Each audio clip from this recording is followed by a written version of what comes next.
Hello guys, good afternoon. So, voice over muna tayo ngayon guys.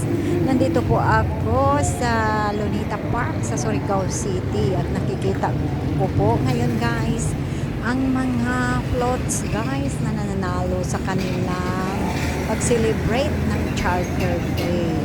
So, ang ganda-ganda ng mga floats nila guys, made of indigenous materials.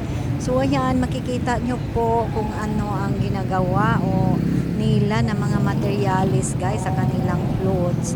So, mga best designer pala ito sila guys. Ayan, so ito po ang ganda-ganda ng floats na ito.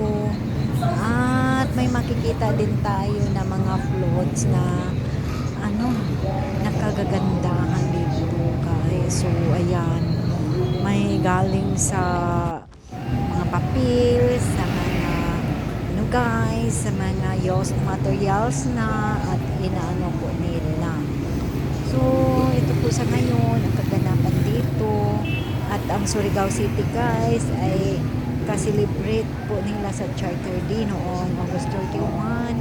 At sa ngayon palapit na ang kapistahan po dito sa St. Nicolas de Tolentino guys ngayong September 10. So naghahanda na po ang mga Surigao nun sa kanilang mga kapiestahan dito guys. Ang saya-saya dito po guys, maraming mga activities. Every night guys may program doon sa Boulevard. At yung mga celebration guys, mga tapok guys, at saka mga get together party, may banda, at saka ang dami-dami nilang mga activities dito guys.